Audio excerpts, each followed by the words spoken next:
کہ یا ایھا الناس، اے لوگو، اعبدوا ربکم، اپنے رب کی عبادت کرو، اپنے رب کی عبادت کرو، الذی خلقکم، جس نے تمہیں پیدا کیا، والذین من قبلکم، تم سے پہلے لوگوں کو پیدا کیا، لعلکم تتقون، تاکہ تمہیں پرہیزگاری نصیب ہو۔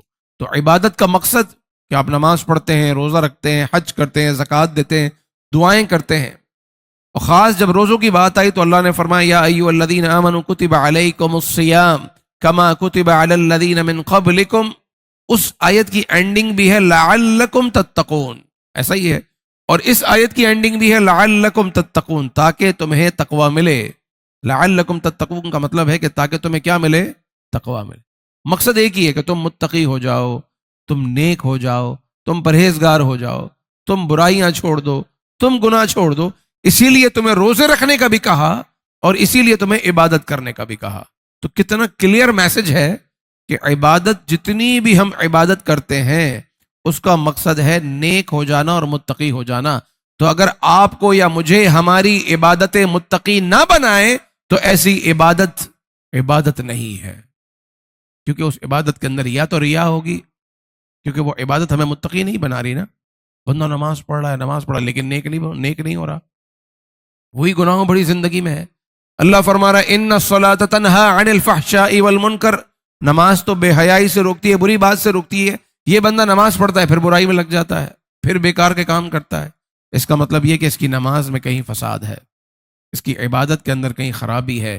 یہ زکوٰۃ تو دیتا ہے مگر لوگوں کو دکھانے کے لیے دیتا ہے، تو جو عمل ریا سے بھرپور ہو وہ عمل ہی نہیں ہے، وہ عبادت کہاں رہی؟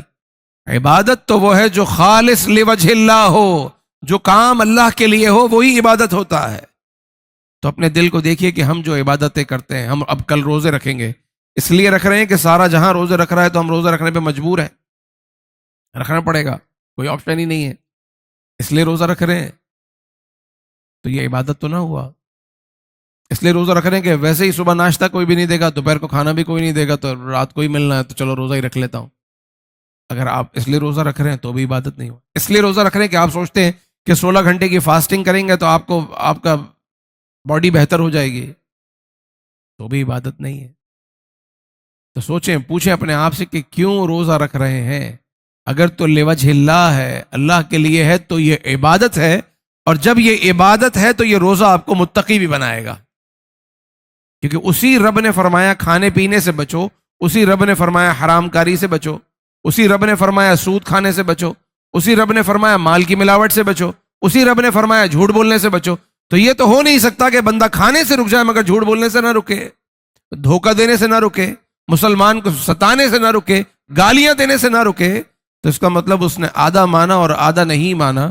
تو اس کا مطلب یہ کہ روزے کا مقصد پھر کچھ اور ہے، مقصد عبادت ہو، رب کی رضا ہو، تو پھر اللہ تعالیٰ نے جن جن چیزوں سے روکا ہے بندہ ان تمام چیزوں سے رکے، ہر برائی سے رکے، تو تقوی نصیب ہوگا اور پرہیزگاری اس کا مقدر ہوگی۔